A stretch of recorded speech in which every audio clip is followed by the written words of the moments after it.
Bueno, nuevamente muchísimas gracias a todos por su asistencia. Como siempre, bienvenidos a esta sesión del día de hoy. Para hoy nos acompaña la doctora Isabel Durán, quien nos apoyará el día de hoy con la clase de electiva número 2, justicia terapéutica. Si bien en el cronograma teníamos prevista la sesión permítanme un segundo, de reacción penal y sistemas de control, por un tema interno vamos a arrancar el día de hoy con la electiva número 2 con la doctora Isabel. Gracias, doctora Isabel, por acompañarnos el día de hoy. Tiene usted el uso de la palabra, el auditorio es suyo. Muchas gracias. Buenas noches a todos y a todas. Es un verdadero placer y un honor estar nuevamente con la Universidad Santo Tomás. Ya he tenido el privilegio de trabajar en otras especializaciones y maestrías, particularmente en la sede de Bucaramanga. Pero bueno, hoy tengo el honor de estar aquí reunida con ustedes y compartir un poco desde las experiencias como fiscal, como procuradora, como directora de justicia transicional y en trabajos que pues he tenido la oportunidad de avanzar en estas temáticas que son importantísimas, a veces complicadas, a veces no tan conocidas, pero que sin embargo creo que presentan una gran evolución de lo que ha sido el transcurrir de los derechos humanos, de los derechos fundamentales de todos los seres humanos y que justamente en situaciones como la administración de justicia tienen unos componentes que se han ido derivando y se han ido especializando. Entonces, nosotros tenemos aquí el tema hoy de la justicia terapéutica. Pero bueno, antes de comenzar a hablar, yo quisiera saber con quién estoy interlocutando hoy en día con estas tecnologías que nos ayudan, pero a veces también nos distancian. Entonces quisiera que hiciéramos una pequeña presentación, el nombre, su profesión y bueno, de pronto algún detalle que quisieran compartir. Entonces, si les parece, comienzo yo. Bueno, ya el doctor Elmer Rincón me presentó. Efectivamente, voy a ser la docente que va a estar a cargo de esta cátedra sobre justicia terapéutica. Actualmente me desempeño como fiscal ante el Tribunal de Paz de la Jurisdicción Especial. He sido procuradora judicial ante la Unidad de Derechos Humanos. También estuve a cargo de la Dirección de Justicia Transicional del Ministerio de Justicia y como fiscal de justicia transicional y directora de víctimas. Bueno, entre algunas de las cosas, trabajo con el Instituto de San Remo en la maestría de Derecho Internacional Humanitario y de Construcción para la Paz. Grosso modo es mi actividad. Eh, Me encantan estas temáticas, me encanta compartir experiencias, pero también me nutro mucho de las personas que como ustedes están aquí en un claustro con la idea de tomar algunas de las eh, conceptos, de los temas que nosotros compartimos acá. Y bueno, cualquier cosa, además de lo académico, en lo que pueda desde lo profesional. Y muchísimas gracias por escucharme. Entonces, si les parece, podemos comenzar con, yo veo aquí alguien que se llama Isel. ¿Cómo está, profe? Buenas noches. Muy buenas noches. Mucho gusto. Mi nombre es Isel Karina Morano Viedo y soy abogada de profesión. Perfecto, Isel. ¿Y te dedicas a alguna actividad en particular dentro de la rama del derecho? Sí, soy abogada litigante. Trabajo para un resguardo indígena como asesora jurídica y Sí. estoy en la Defensoría del Pueblo, asignada a cárceles. Muy bien, Isel. Un tema con el que también trabajé una época, personas privadas de la libertad. Escuchamos a Gracias. Adriana. Gracias, Isel. Profe Adriana Higuera, es que creo que hay otra. Sí, hay dos Adrianas, es cierto. Bueno, Adriana Higuera. Bueno, profe. Yo soy abogada y Ujú. trabajo para la Secretaría Distrital de Gobierno en la Dirección para la Gestión Policiva, eh, dando orientación jurídica a los procedimientos, tanto a la policía como a las distintas entidades del distrito. También trabajo en IDIPRON como profesional de apoyo al despacho y básicamente lo que hago es seguimiento de política pública y asesoramiento jurídico al director. A eso me dedico.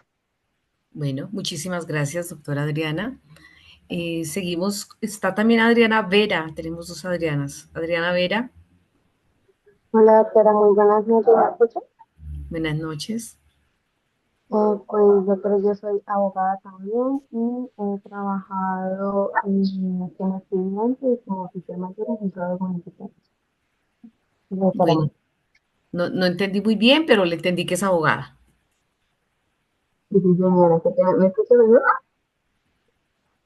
Un ¿Aló? poquito, sí, bueno, creo que es que está un poquito mala la comunicación, pero bueno, doctora Vera, muchísimas gracias por acompañarnos esta noche y escuchamos a Alejandro Pedraza o Peraza. ¿Cómo está, doctora? Peraza, sin la D. Ah, Mucho perfecto. gusto. Buenas noches. Buenas Bueno, noches. yo soy criminólogo, esa es mi profesión. No, el último trabajo que tuve, digamos, en algo relacionado con esto es la Organización Internacional para las Migraciones. Ujú. Pero eso fue hasta no hace mucho porque pues con el asunto de Estados Unidos y la parte humanitaria ya sabe que todo esto se vio afectado Y y todo bueno, esto ahorita está entonces no estoy con nada de esto. trancadísimo, terrible. Sí, sí, lo Sí, sé. sí, estoy de Venezuela y estudié criminología, fue allá en la Ujú. Universidad de los Andes. Y no, acá, digamos, ahorita entonces no estoy ejerciendo nada que tenga que ver con la profesión. Pero bueno, desde su área creo que los aportes que puede dar también son muchísimos y pues gracias por estar aquí. Bueno, Eh, bueno, yo creo que sin más, vamos a entonces a dar inicio a esta cátedra que también entiendo es electiva, es la única electiva, entonces se convirtió casi que en obligatoria, según entendí, pero bueno, me alegra mucho porque es una temática que es novedosa y cuando digo novedosa es más bien cuando desde los antecedentes y desde la conceptualización se ha ido formalizando. Porque cuando hablamos de justicia terapéutica, por ejemplo, yo a algunos de mis colegas les he preguntado, cuando hablo de justicia terapéutica, ¿en qué estás pensando? ¿Sí? Y incluso algunos me dicen, justicia terapéutica, pero ¿qué es eso? ¿Qué es eso? Entonces, yo quisiera, por ejemplo, preguntarle a alguno de ustedes si sabe cuando estamos hablando de justicia terapéutica, ¿a qué nos estamos refiriendo?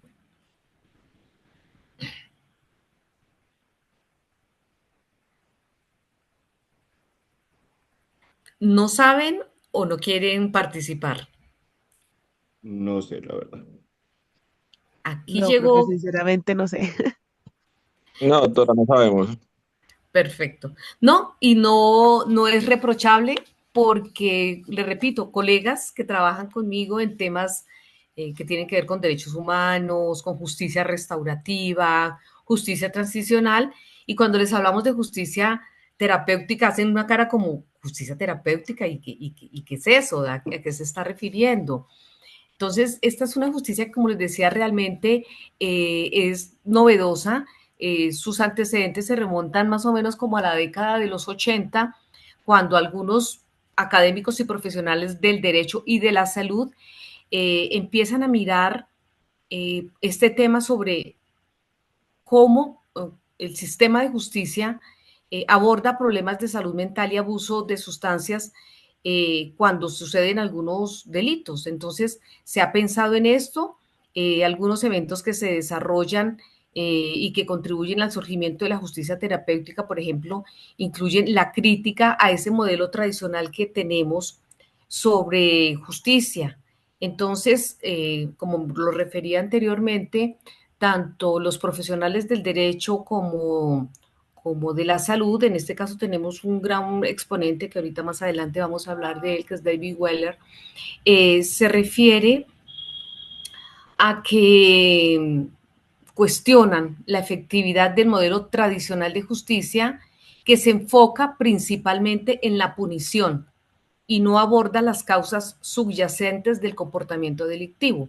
Es decir, hay otras teorías y hay otras ciencias que sí tienen, digamos, un componente anterior, mucho más antiguo que la justicia terapéutica, pero que también podemos señalar que es como uno de los eslabones y de los antecedentes importantes sobre los cuales se fundamenta este tipo de justicia. Entonces, en este caso, estamos refiriéndonos, por ejemplo, a la psicología forense, en donde pues esta sí que tiene un origen casi que en el siglo XIX, con las primeras aplicaciones de la psicología experimental en el ámbito legal.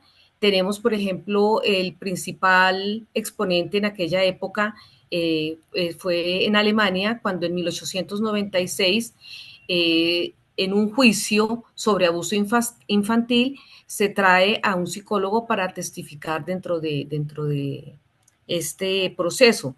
Entonces empiezan como los primeros antecedentes sobre cómo administrar justicia sin que necesariamente sea una disciplina única, pero en el transcurrir de la administración de justicia hemos tenido que somos de pronto muy celosos en que otras ciencias vayan ingresando, pero con el devenir histórico esto se ha venido dando y pues con un reconocimiento en esta especialidad sobre la Asociación Americana de Psicología, más o menos como hacia 1981 se tiene un reconocimiento categórico sobre esta especialidad y empieza entonces a tener fundamento lo que es la participación de la psicología en la intervención de los procesos penales, fundamentalmente. Eh, Esto también da lugar pues a la creación más adelante. Yo voy a compartirles una presentación, a ver si lo logro aquí.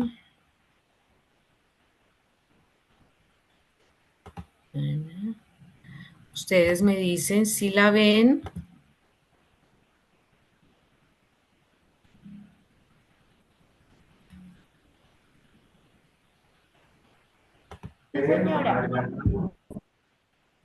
Sí la pueden ver, sí la están viendo. Sí, profe. Sí, correcto. Sí, señora. Perfecto, entonces permítanme acá. Bueno, entonces, cuando estamos hablando de justicia terapéutica, hablamos de el precursor, si se quiere, o el primer personaje que se atrevió a hablar de manera concreta sobre la justicia terapéutica, que señala que parte del reconocimiento de que tanto la aplicación de las leyes y de otros ordenamientos como de los procesos jurídicos producen un impacto en las personas, impacto que puede ser tanto positivo como negativo. Esto es lo que él señala como un impacto terapéutico o antiterapéutico. Entonces, cuando David Wessler en 1990 presenta esta teoría, pues ciertamente novedosa, evidentemente se encuentra con contradictores de, bueno, pero ¿y esto qué significa? ¿A qué se está refiriendo? Entonces, pues ya habían unos antecedentes que incluso como hacia el año de 1987 se habían hecho algunos trabajos importantes sobre tribunales de drogas que se crearon en la década de los 80 en los Estados Unidos, justamente para trabajar y abordar estos delitos que se producen como consecuencia del abuso de las sustancias o que también tienen que ver con problemas de salud mental. Entonces, empezamos a ver como dos componentes sobre los cuales se fundamenta la justicia terapéutica. Entonces, en primer lugar, tratar aquellos delitos o a las personas que cometen delitos como consecuencia del abuso del consumo de sustancias o personas que por una problemática de salud mental también están incursas en la comisión de un hecho punible. Entonces, en este momento se empieza como a decir, bueno, pero aquí tenemos una situación que debe abordarse no solamente desde el campo de la administración de justicia, sino también desde el campo de la salud. Entonces, en el año 87 se crea en los Estados Unidos el primer tribunal de drogas que trata estos delitos. Ya en 1996, el profesor de Derecho David Wexler, a quien les estaba señalando, él presenta una publicación del libro El desarrollo de la jurisprudencia terapéutica. Entonces, allí empieza a manejar estos conceptos ya de una manera más profunda, científica, y la justicia terapéutica empieza a definirse como el rol que desempeña la ley o el derecho como agente terapéutico dentro del marco de la vida emocional y el bienestar psicológico de las personas que se encuentran dentro de un proceso penal. Entonces, ya se toman dos aspectos importantes que son la administración de justicia y la salud. Entonces, tenemos que la justicia terapéutica se maneja como un enfoque, es decir, no es una justicia independiente. Por ejemplo, nosotros no podemos señalar como que es una justicia para la administración de civil, la administración penal, la administración de familia, sino que es un enfoque en la que converge en toda la justicia, pero que tiene un concepto importante referido a la terapia y al tratamiento que se le debe otorgar a quienes han cometido un delito. A ver si alguien me recuerda los dos conceptos sobre los cuales se empieza a trabajar esta justicia terapéutica. ¿Recuerdan? Bueno, no lo olviden. Personas que han cometido un delito, ¿sí?, por el consumo de sustancias, ahí está en la presentación, ¿sí?, o problemas de salud mental. ¿Sí?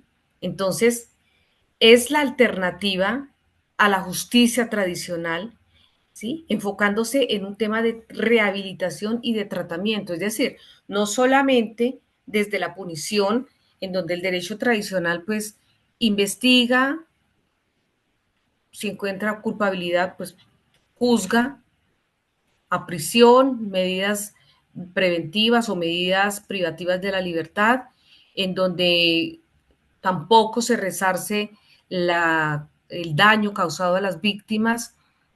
Muchos de estas personas que han cometido este tipo de delitos menores bajo pues el consumo de sustancias o por un problema de salud mental, no son delincuentes propiamente, no son personas que se dedican a infringir la ley, pero que sí se ven incursas en una situación de violación de la ley penal principalmente, y digo principalmente porque más adelante vamos a ver cómo esto se ha ido ampliando, y aunque su nacimiento, su origen, tiene lugar en el derecho penal, justamente es una herramienta, es un enfoque muy útil para otro tipo de administración de justicia, como por ejemplo la de la civil o la de familia. Entonces, vemos que en la justicia terapéutica tiene una idea, y es que muchos de los delincuentes tienen problemas subyacentes de salud mental o de abuso de sustancias, y que son las que contribuyen a su comportamiento delictivo, y que en otra condición, en otras circunstancias, seguramente no lo hubiesen cometido. Pero además, cuando se tiene esa concepción, entonces abordar estos problemas a través de una terapia, de un tratamiento, pues reduce normalmente la reincidencia y mejora la calidad de vida de los individuos. Entonces, aquí vemos cómo la justicia terapéutica tiene un componente que antes no se había previsto, y es revisar, ver al delincuente como ese ser humano que también seguramente necesita una terapia, un apoyo, ¿sí? Y esto no significa, como en algún momento alguien lo señaló, entonces, ¿será que todos los administradores de justicia y ahora los abogados nos vamos a convertir también en psicólogos, en terapeutas, en trabajadores sociales? No precisamente, pero lo que sí se trata es de que tengamos una concepción distinta y que no solamente lo veamos desde la perspectiva de la punición, fundamentalmente cuando tenemos estos antecedentes sobre los que recalco, y es que la conducta delictiva seguramente pudo ser producto de un exceso o de un consumo de sustancias o de un problema de salud mental que haya podido tener el infractor de la ley penal. Entonces, les coloco un ejemplo. La persona que causa daño en un bien ajeno porque bajo las sustancias de de cannabis, por ejemplo, que es corriente, eh, se sube sobre un andén, daña la propiedad, causa incluso hasta unas lesiones. Entonces hay que preguntarse si la administración de justicia solamente se tiene que dedicar a lo que es la investigación, la sanción, poner a la persona bajo rejas y después seguramente en lugar de tener una medida correctiva, que sería lo que podría seguramente proceder y ser mejor para la persona, pues terminan engrosando los números que ya superan más de los 120.000 en caso de Colombia, personas privadas de la libertad. Entonces, aquí también pues puede presentarse una contradicción y decir, bueno, ¿y entonces qué hacemos? ¿Nos vamos a dejar todos libres y que la gente consuma, que se drogue, que haga lo que quiera y que cometan delitos y no pasa nada? Entonces, evidentemente no se trata de eso, pero sí se trata de que los estados, las instituciones y la administración de justicia, junto con el componente de salud, encuentren unas medidas terapéuticas que puedan mejorar tanto la calidad de vida de las personas que han cometido estos hechos para evitar justamente la reincidencia, que es uno de los problemas fundamentales. Aquí yo, por ejemplo, escuchaba en la presentación y por eso le quise que se presentaran, creo que fue Adriana, que nos contó que trabajaba en tema de cárceles, o me equivoco. Pues un tema no sé si sea la otra Adriana, es que no se le entendió bien o yo no escuché bien. Yo, profe, Isel. Sí, Eso es. Isel, ninguna de las Adrianas. Es Isel. Bueno, Sí, señor. Isel, por ejemplo, tú que trabajas, tú me dices que con el tema penitenciario y carcelario, pues tú nos puedes de pronto contar o dar un ejemplo de personas que a veces se encuentran privadas de la libertad y que seguramente la medida de la privación no es la que resulta más eficaz, ni para resarcir a la víctima, ni para la prevención del delito, ni para la sociedad misma que lo tiene en prisión, y además de lo que cuesta tener a una persona privada de la libertad, si estamos hablando también en términos presupuestales. ¿Tú qué piensas de esto? Ay, sí, profe, sí, y ese ejemplo, la verdad, es bien interesante. Verán, profe, yo, bueno, hace como unos 3 meses me asignaron un asunto, el cual se trata de un hurto. Este hurto se supone es calificado y agravado. El señor está privado de la libertad por hurto de ¿cómo se llama esto? Un fab, un jabón, es como Ujú. jabón por jabón y es un shampoo. Eso fue lo que él hurtó. Resulta que a él lo capturaron porque fue en un centro comercial, le hicieron la legalización de la captura, le imputaron y no le dieron medida. Él pues ya se fue, él era desplazado, estaba en libertad, pero posterior a eso, el señor pues se supone y lo llamaron a las siguientes audiencias y lo condenaron como rehusente. Él está condenado a 15 años de prisión. Por el hurto Entonces, de esto, sí, oh, por Dios. sí, está condenado por este hurto. Entonces, bueno, inicialmente lo condenaron como rehusente. Pues la condena obviamente fue supremamente alta, pero en todo caso a él nunca le notificaron nada, porque en realidad como él era desplazado, pues no había lugar donde notificarlo. Entonces, sí, esta situación es muy compleja. Por ejemplo, todos los gastos a los cuales está enfrentado el Estado Incluso pues el mismo señor, que en realidad él comenta que ese hurto lo realizó porque pues la necesidad fue en momentos de pandemia. Imagínate. Entonces, sí, bueno, ahora teniendo en cuenta la nueva ley, no recuerdo exactamente cuál es, la 24, bueno, es la ley de que salió en julio. Esa ley, por ejemplo, con esa, él hubiera podido salir en libertad para efectos de la justicia restaurativa, se pudo haber hecho un principio de oportunidad, se pudo haber indemnizado a la víctima, bueno, la víctima era el centro comercial, ¿no? Porque incluso, pues él no alcanzó a hurtar nada y él estuviese en libertad. Pues es bien complicado ese asunto en realidad. Mm, y el señor sigue privado de la libertad, incluso nos negaron el permiso de 72 horas. Estamos esperando pues para mirar otra estrategia, pero en Bueno, realidad ha sido muy complicado. bueno, Isela, agradezco tu participación y además tú pones de presente una situación que es bastante delicada y dramática. Y es un tema que a pesar de que no es, digamos, como el antecedente que da origen a la justicia terapéutica, sí que es conveniente pensarla y por eso no me quiero adelantar, porque lo vamos a ver más adelante, pero cómo esta justicia terapéutica tiene que ir transversal a todas las acciones que ejecutan los operadores de justicia, los operadores judiciales. Y pensarnos si en el caso como el que tú estás planteando, realmente lo que le sirve al señor que está detenido, a la víctima que es un centro comercial, a la sociedad misma, es tenerlo en prisión, eh, sabiendo las condiciones propias de los centros de reclusión que hay en nuestro país, que son verdaderamente más una escuela del crimen que un lugar de rehabilitación y de resocialización como se plantea.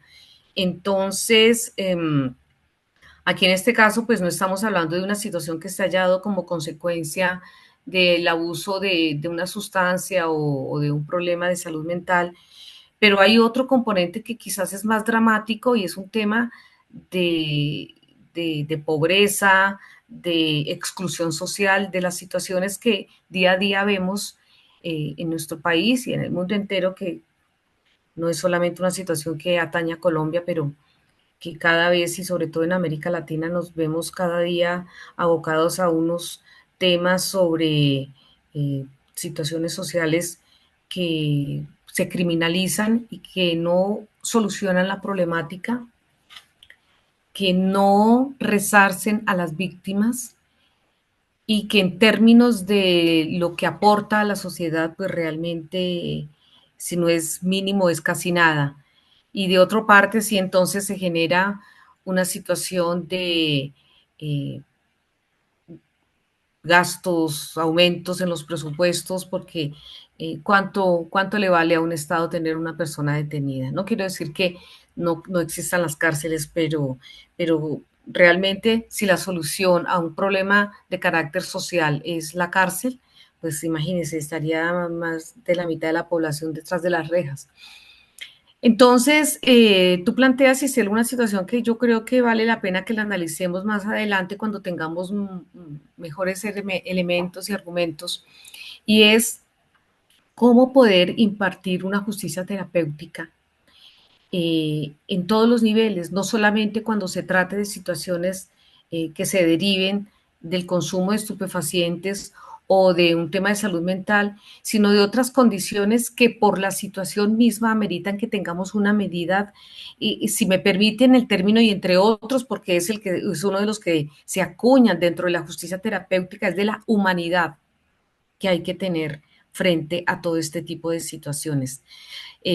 Abordar los problemas a través de la terapia y un tratamiento ha demostrado que reduce la reincidencia y mejora la calidad de vida de los individuos que han cometido estos delitos.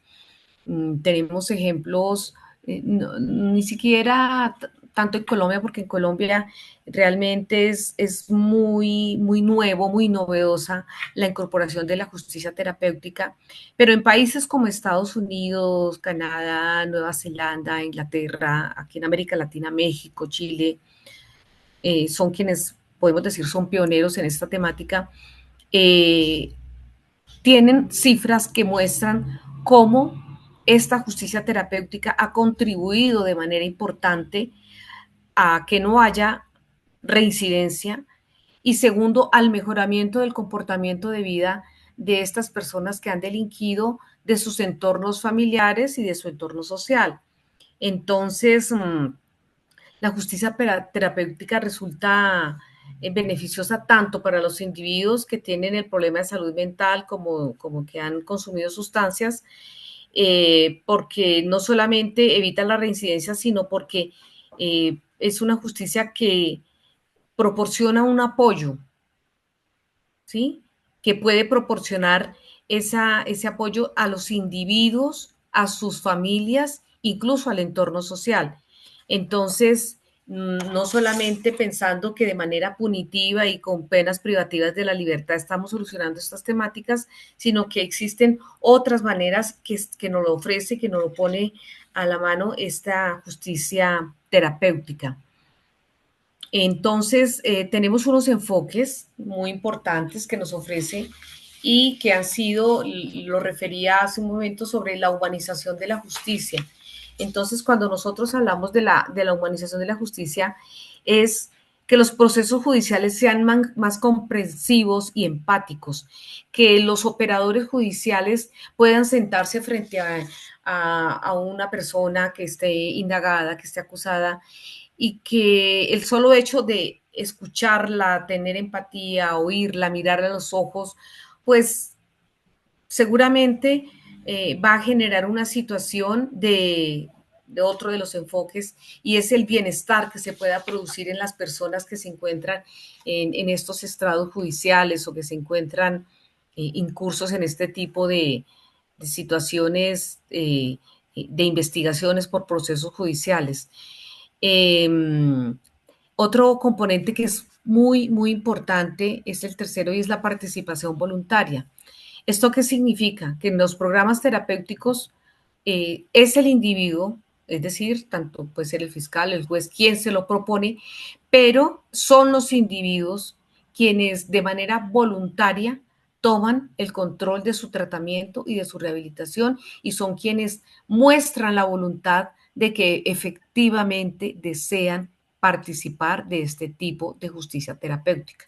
Es decir, en ningún caso un administrador de justicia, un operador judicial puede imponer de manera obligatoria a una persona que está incursa dentro de este tipo de delitos, o que bajo las sustancias de algún estupefaciente cometió un ilícito, obligarlo a que tenga que tenga el programa terapéutico y de rehabilitación. Este debe ser voluntario.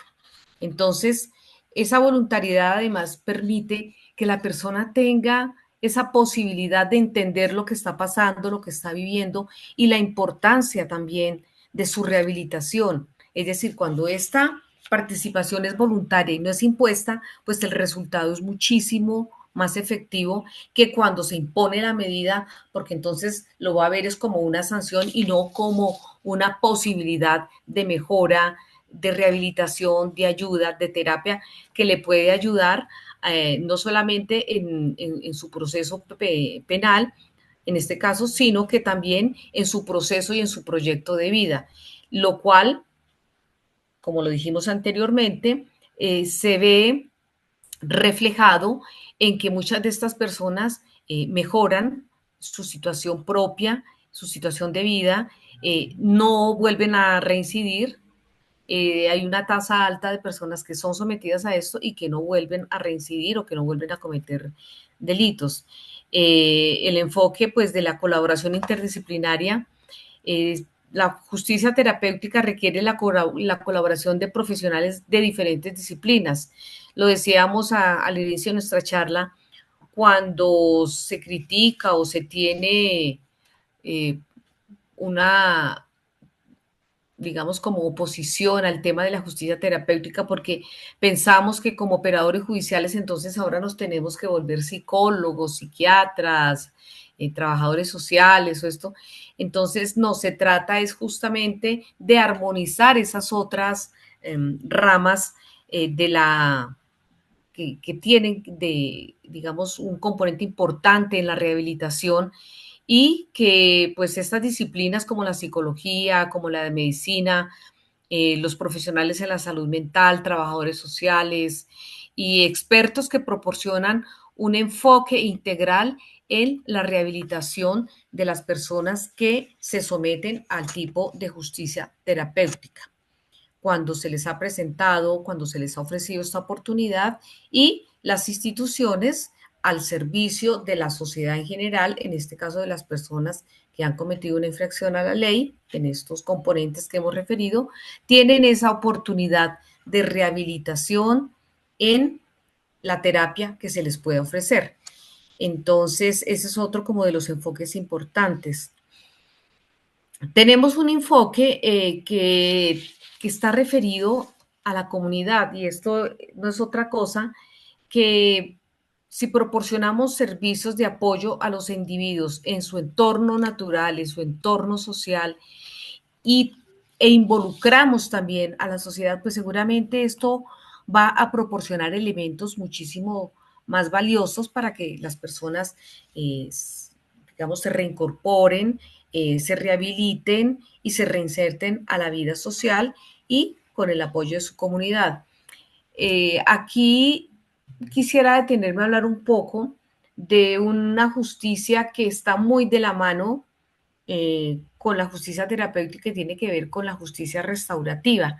No sé si alguno de ustedes o si ustedes dentro de su maestría de criminología, ustedes están en la maestría de criminología, ¿sí? Si han visto justicia restaurativa.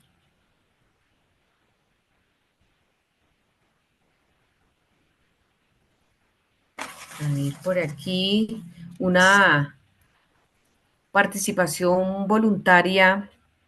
A ver, Alejandro, tú que eres criminólogo.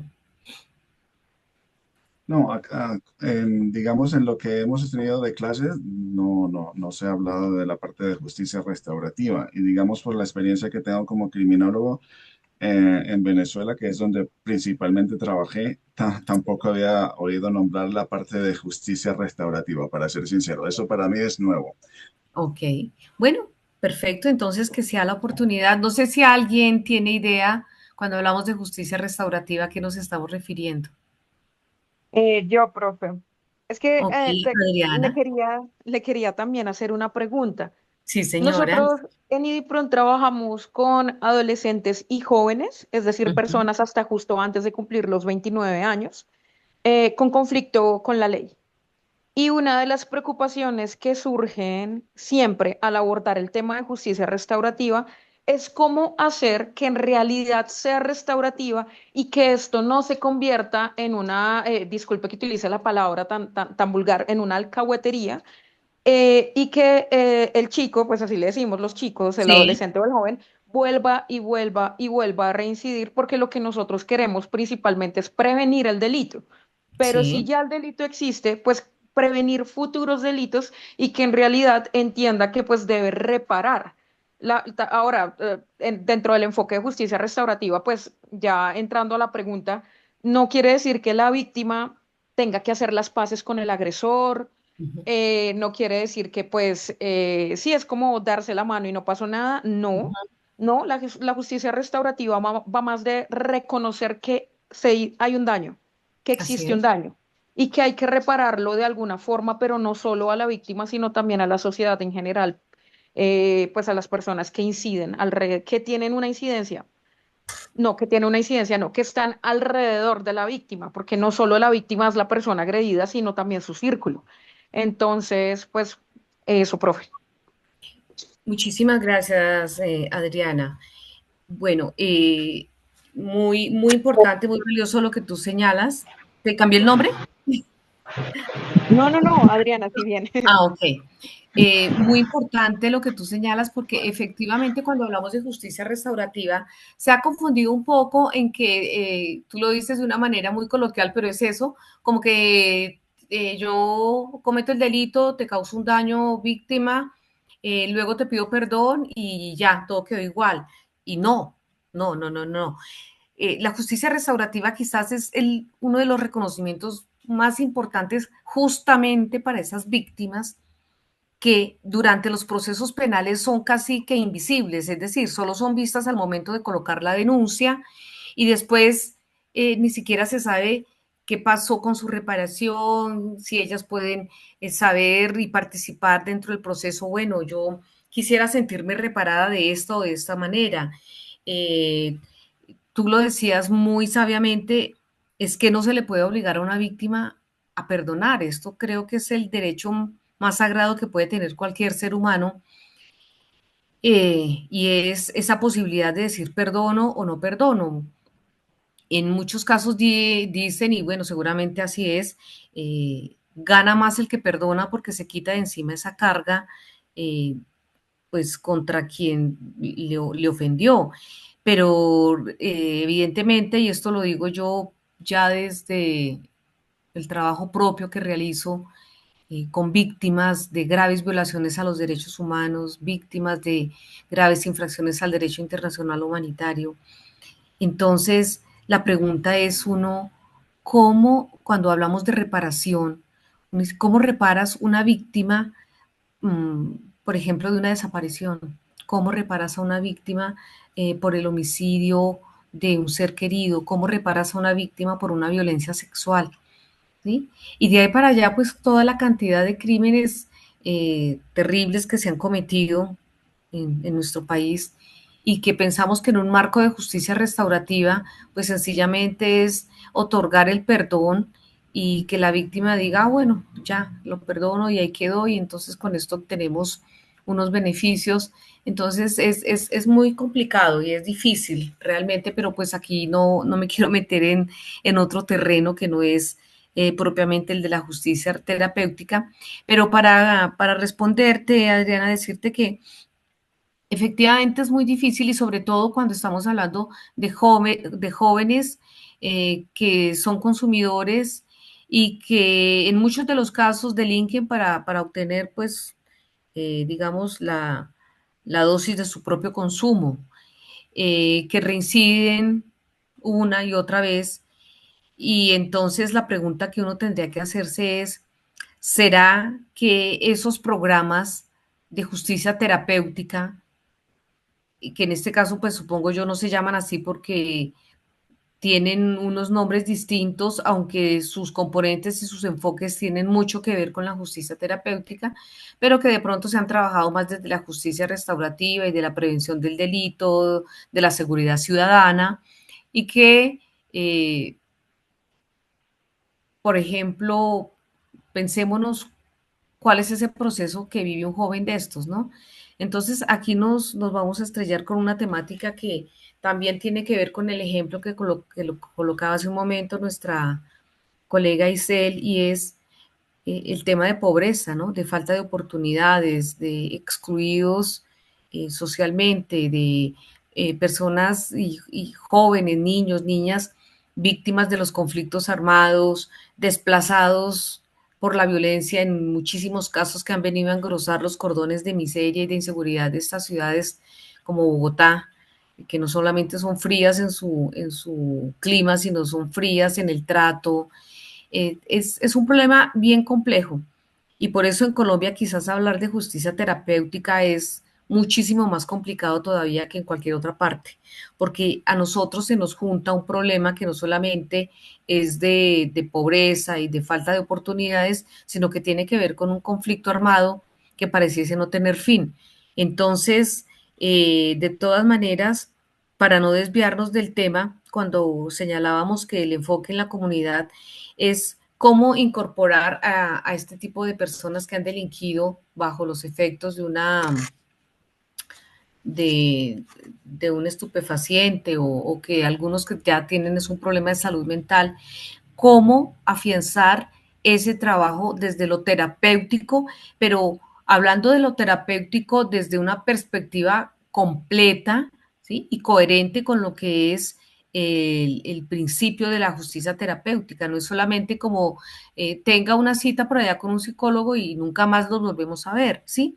Yo pues no me atrevo ni a hablar, ni muchísimo menos, por supuesto, a juzgar cómo se están manejando estos problemas y estas situaciones, además a veces con la escasez de los recursos con los que se cuentan, sobre todo cuando se trata de ofrecer digamos, una terapia o un tratamiento a personas que han cometido un delito. Y en esto sí que creo que también me lo puede corroborar Isel, y es trabajar con personas que han, digamos, transgredido la ley, que se encuentran en el terreno del derecho penal, que están privadas de la libertad, es muy complejo, porque la sociedad misma, las instituciones, los ven como un grupo social desestimado, un grupo social que no merece sino lo que les está pasando. Entonces, es cuando vemos como en las cárceles cómo duermen, el hacinamiento que existe, la manera en cómo se proporciona su alimentación, en fin. Entonces, más o menos como el discurso que se maneja es, bueno, pero entonces, ¿qué? ¿Les vamos a ofrecer todas estas personas que son unos delincuentes y unos criminales? Y a los que no cometemos delitos, que tampoco tenemos acceso a ciertas condiciones básicas de vida. Sí, entonces, ese es una situación en la que nosotros tenemos que tener mucho cuidado para no, digamos, perder ese umbral entre lo que es justificar lo que desde las instituciones, desde el Estado y de una sociedad podemos tolerar, ¿no? Y volvemos al tema también de los derechos humanos, de los derechos fundamentales, ¿sí? Todos tenemos derecho a la educación, a la salud, a la vivienda, pero termina siendo prácticamente un discurso que cuando nos vamos a la realidad, pues frente a todas estas carencias, pues también vemos una situación que resulta desalentadora. Pero no por eso, sí, ¿alguien está por ahí? Pena es que no puedo alzar la mano, pero es que sí quiero hacer un aporte respecto a lo que tú me estás Perfecto. diciendo. Mi nombre es Joana Joana Morales. Morales. Sí, señora. Perfecto. Mucho gusto, Ves que Joana. mucho gusto, profe. Lo que pasa es que yo entré un poquito tarde, pero pues me interesa mucho el tema y quiero hacer un aporte. Claro que sí, la Em, escuchamos. Hay un caso muy puntual y muy reciente que yo creo, pues sí, el tema que usted explica respecto a al abandono de las políticas públicas implementadas por el Estado que van enfocadas a los jóvenes vulnerables.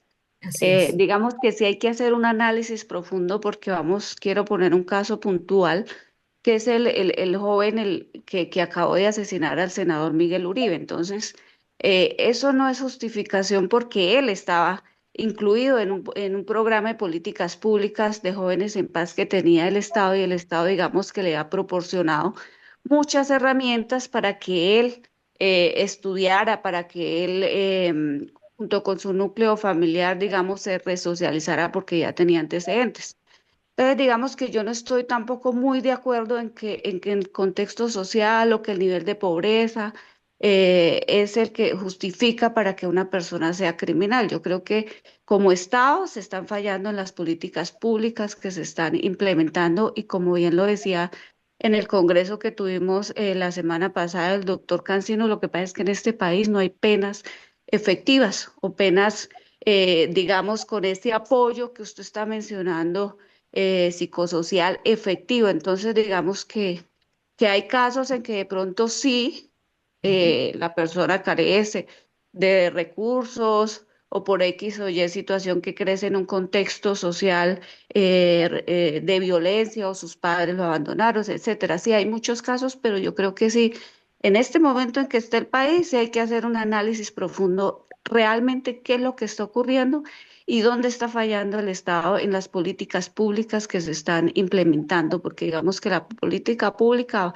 es un programa también interdisciplinario donde todas, digamos, el Estado con todas sus ramas y todas digamos, los profesionales involucrados en los mismos deberían hacer los aportes. Uno revisa los planes de desarrollo municipales de políticas públicas que van enfocadas a los jóvenes y realmente no hay nada. No hay nada, no se sabe hacer una política pública. Lo estoy diciendo pues porque recién estaba revisando acá donde vivo el plan de desarrollo de políticas públicas para los jóvenes adolescentes y lo hacen es por cumplir. Entonces, digamos que ¿Usted es de un dónde tema viene, Joana? ¿De dónde viene? de Charalá Santander. Ok. Entonces, digamos que si yo en este momento, ya para finalizar mi intervención, pienso que es un análisis profundo que se debe hacer como sociedad, como Estado, como todas las personas que estamos involucradas y también desde nosotros como padres de familia, qué está pasando con nuestros hijos en la crianza, porque digamos que eso, yo conozco muchos casos de jóvenes que vienen de la nada, que no han tenido oportunidades y han luchado y han trabajado y grandes empresarios de este país han sido de escasos recursos y digamos que nos estamos acostumbrando el que nos den y no el producir y aportar a la sociedad y mirar cómo sacamos este país adelante. Gracias. Bueno. Joana, estamos totalmente de acuerdo, ¿sí? Es decir, digamos, como el análisis que estamos haciendo anteriormente, es en relación con lo que la doctora Adriana nos comentaba sobre estos chicos. Entonces yo pues, por eso decía, no me atrevo a opinar porque no conozco los programas como los vienen desarrollando. Pero algo que sí tiene que quedar muy claro es que el enfoque de la justicia terapéutica va dirigido, digamos, a aquellos que han infringido la ley, no en la magnitud como el caso tan execrable que usted trae a colación, ¿sí? Sino de estas, digamos, infracciones que cometen jóvenes o incluso adultos bajo el consumo de una sustancia o de personas que por un tema de salud mental cometen este tipo de infracciones. Eh, el enfoque de la justicia terapéutica de manera alguna busca eximir de la responsabilidad penal a quienes han infringido la ley. Eso es clarísimo. Lo que se pretende es que frente a esas situaciones en las que se ven incursas y en donde resulta, de acuerdo a la valoración del operador judicial, más conveniente un tratamiento terapéutico, ¿sí? Con un grupo interdisciplinario puede resultar muchísimo más valioso que mandarlo a prisión. ¿M? Pero en un caso como el que usted está señalando, pues imagínese, es decir, creo que en eso estamos todos de acuerdo.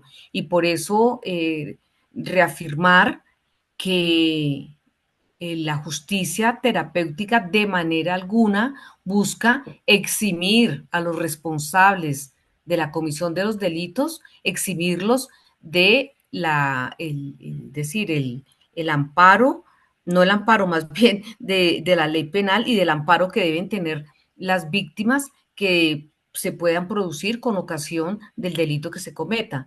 Entonces, pues yo creo que esto sí, que quede muy claro que no estamos pensando en que, lo decía en un principio, no es fácil hablar de justicia terapéutica frente a una situación como por ejemplo la que estamos viviendo actualmente. Entonces nos vemos abocados a temas tan dramáticos como el que usted nos comenta, en donde es un joven en que no por el hecho de que sea un joven tiene que estar exento de la responsabilidad que le involucra, pero creo que sí también, y usted lo mencionaba muy bien, hay que mirar esas políticas públicas, políticas de Estado frente a los jóvenes y adolescentes, cómo está funcionando, porque uno también debe preocuparse qué está pasando. Estamos volviendo otra vez a estos tiempos donde utilizamos a los niños y a las niñas para cometer este tipo de crímenes y quizás porque se pretende que la ley penal no los cubre de una manera tal en que puedan pagar unas sanciones como cualquier persona pensaría que debe ser ante la comisión de un hecho tan nefasto como este. Pero creo que tenemos que pensarnos de lado y lado, ¿sí? No es la justicia terapéutica, no está referida a la abolición de penas, no está referida a que no se investigue, no está referida a que las víctimas no sean resarcidas, que no conozcan la verdad, que las instituciones avancen, investiguen y sancionen a quienes han cometido estos crímenes, sino que está dirigida como lo dije inicialmente, aquellas personas que por una situación de consumo o de salud mental puedan verse incursas en un tipo de delitos, pero también tiene que ver, y esto sí que es importante, la valoración que haga el operador judicial, porque entonces no cualquiera que diga, no, pues es que para no irnos con otro ejemplo, con el que usted coloca, no, pues es que estaba bajo los efectos del estupefaciente, entonces fue y lo mató, ¿sí? No, no, se trata de situaciones en las que no, digamos, veamos lesionado derechos tan fuertes, tan fundamentales como la vida, la integridad física y todo, pero donde el operador judicial observe que conviene más la aplicación de una justicia terapéutica sin que signifique que está eximido de la responsabilidad penal, óigalo bien, no lo exime de la responsabilidad penal, pero que a la vez con esta justicia terapéutica se obtiene un proceso de rehabilitación, ¿sí? Donde esa participación es voluntaria por parte del victimario o del que cometió el delito, ¿eh?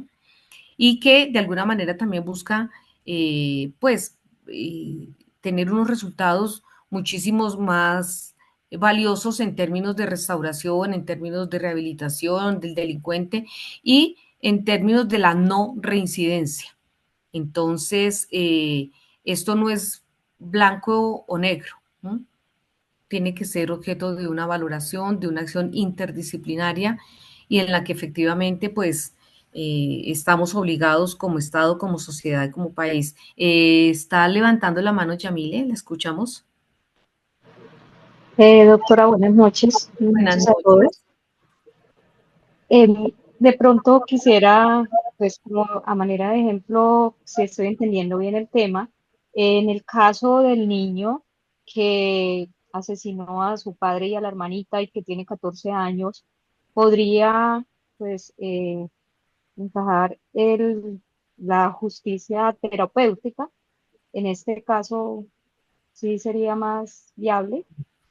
Bueno, aquí, pues claro, definitivamente nos estamos yendo con unos ejemplos, quizás los más extremos, Sí. y bueno, es un niño y evidentemente yo no conozco a fondo el caso, entonces no me atrevo pues a opinar a fondo, pero es un niño y pues necesitará la intervención de las instituciones del Estado que estén llamadas a revisar qué está pasando allí, ¿no? Seguramente puede haber un problema también de salud mental, qué sé yo, pero vuelvo y repito, es un hilo muy delgado en el que uno puede estar diciendo sí o diciendo no, porque el caso en concreto, quien lo puede evaluar y quien puede determinar, yo pensaría que evidentemente necesita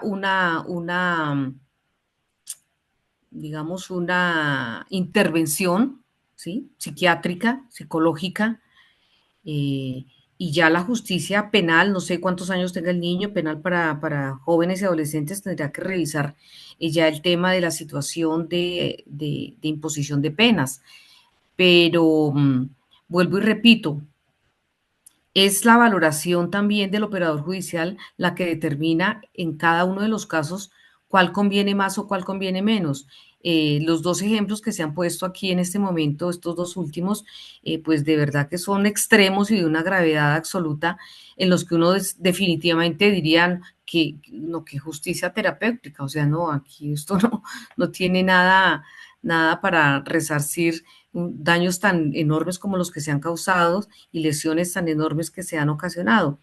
Pero vuelvo y repito, es que existen diariamente situaciones, contravenciones, delitos menores en los que seguramente lo que operaría mejor sería la justicia terapéutica que la imposición de una pena privativa de la libertad. Y es ahí en donde tendría que hacerse esa valoración.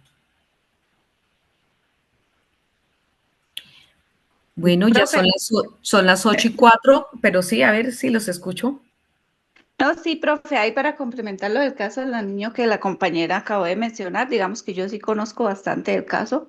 Lo último que salió fue una evaluación. Yo creo que ahí se aplica todo el tema de justicia terapéutica que usted menciona, pues porque digamos que ya salió como la evaluación Ajá. psiquiátrica y psicológica que le hicieron al menor, indica que tiene alto grado de egocentrismo, fijación pues yo lo digo así porque no conozco su merced, ya pues nos explicará de pronto en un momento.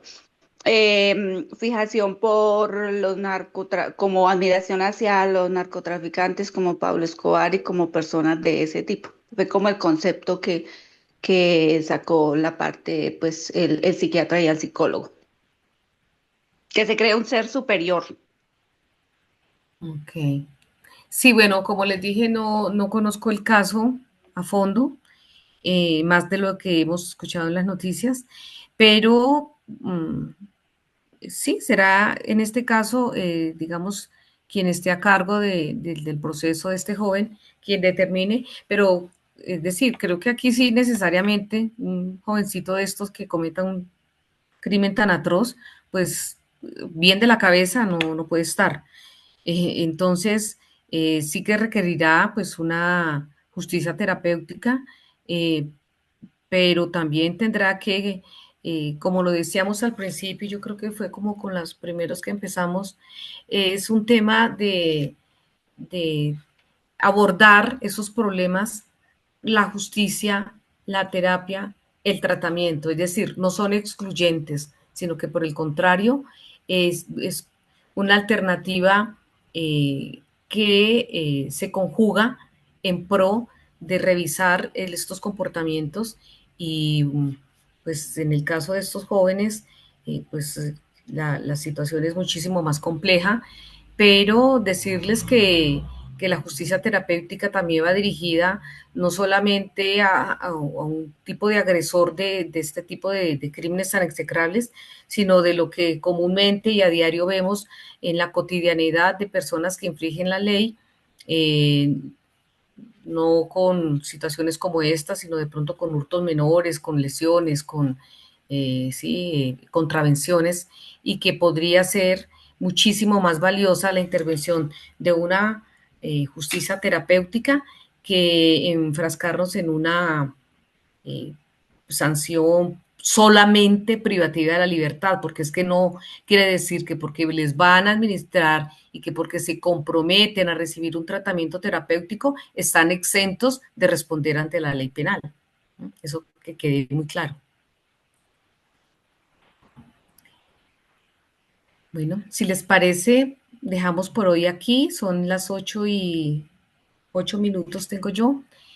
Eh, yo de pronto les dejo mi correo porque, por ejemplo, temáticas o situaciones que pudiéramos abordar en la próxima clase y que que sea de interés para ustedes, podemos revisarlas. Tenemos todavía, apenas estamos en los antecedentes, iremos como con ejemplos, con experiencias que han sido positivas en otros escenarios y que pues como también lo hemos señalado, difícilmente en un país que se debate también entre un conflicto que no pareciese no terminar y con las consecuencias nefastas que esto tiene, pues desafortunadamente los fenómenos criminógenos que se nos ponen de presente son los más terribles y a veces un escenario como desalentador. Pero decirles que también en donde se ha puesto en marcha y donde esta justicia terapéutica ha sido implementada, ha dado buenos resultados. Entonces, yo creo que aquí tenemos, perdonen un segundito, aquí tenemos como, a ver, Alejandro, tenía la mano levantada y Jorge Eliezer, o sea, aquí. ¿Dónde está? Ah, Es que sí, no tenía la pantalla, entonces solamente me salía de... sí, es que no quería interrumpirla. No No, se bueno, preocupe. yo tenía varias preguntas. Yo pensaba que la clase estaba hasta las 9, que eran 2 horas, pero bueno, para no, digamos, alargar las preguntas, pues, como usted está diciendo que la va a compartir quizás su correo electrónico, o no sé si vamos a tener la oportunidad de tener el foro dentro del campus virtual, si van a Sí, subir sí, material entiendo que allí. sí, entiendo que sí. Ah, listo, listo. Sí, porque es que, como le digo, pues ahí me quedaron ciertas dudas y tengo bastantes, bueno, sí, algunas preguntas con respecto a todo lo que usted dijo, quizás se aborden más adelante. Pero entonces eso de poder tener entonces un contacto con usted y material de apoyo en el campus virtual. Así es, lo van a tener. Espérese, yo creo que aquí podemos, eh, espérate un segundito. Podemos colocar podemos colocar os, a ver. Doc, buenas noches. Buenas noches. Sí, ¿cómo Eh, está? Bien, doctora, buenas noches, mucho gusto, Jorge Higuera, para todos los compañeros también. No, yo solamente quería era comentar, o más bien acotar, es que, bueno, yo no había escuchado el concepto como tal de justicia terapéutica, pero sí lo Terapeuta. encuentro que viene asociado, ¿no?, a los fines de la pena o de la sanción penal acá, y digamos que toca tres temas, tres puntos, digamos, tres de esos fines, desde lo que la doctora ha explicado como justicia terapéutica, y es el primero, la prevención general, que protegemos pues la comunidad, y Sí, la protección especial, y allí es donde entra pues ese tratamiento médico, psicológico, psiquiátrico, que obviamente pues no debe ser tampoco tan gravoso el estado de la salud mental, porque pues de lo contrario estaríamos inclusive en un estado de inicio.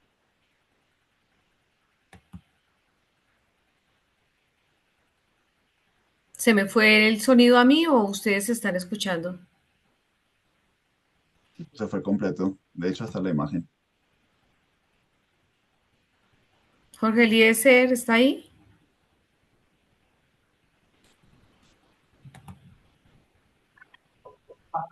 Qué pena, se me cortó. ¿Sí me escuchas, doctora? Ahora sí, ahora sí.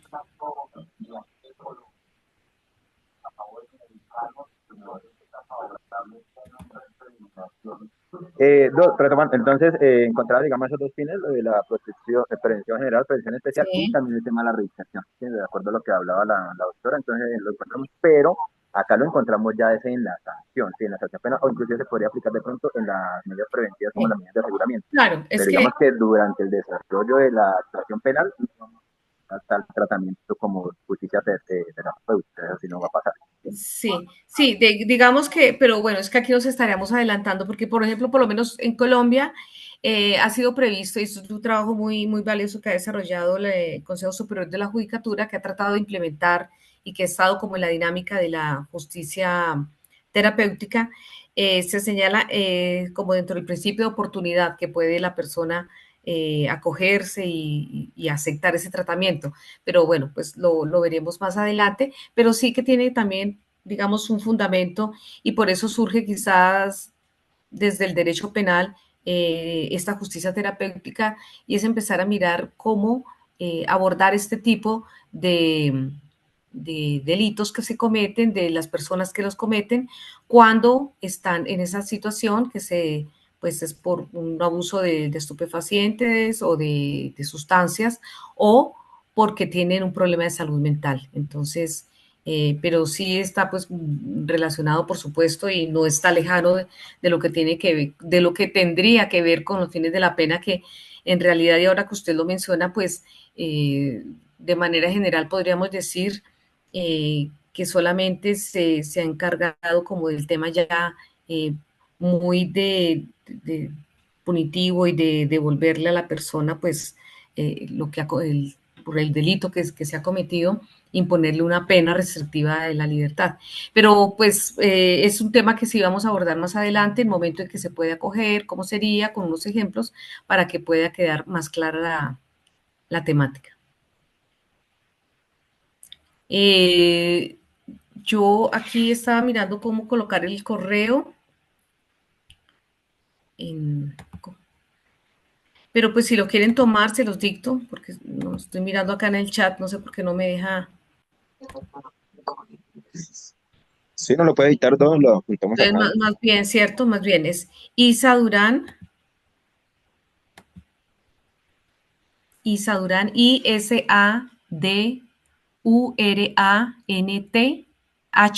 Isadurant, @yahoo.com.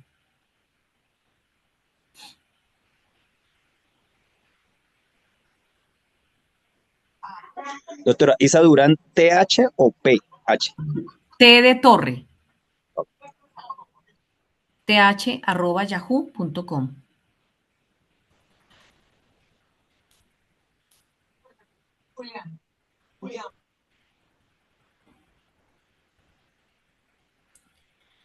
Entonces, a ver, no recuerdo en este momento, creo que es como el 10 de septiembre que tenemos el segundo encuentro.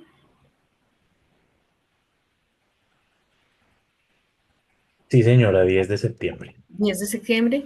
Bueno, entonces para esa fecha eh, seguimos con las aplicaciones, beneficios, otras experiencias sobre justicia terapéutica y el correo fundamentalmente es para todos aquellos temas que ustedes consideren importantes que debamos debatir, abordar. Entonces me pueden escribir y lo revisamos.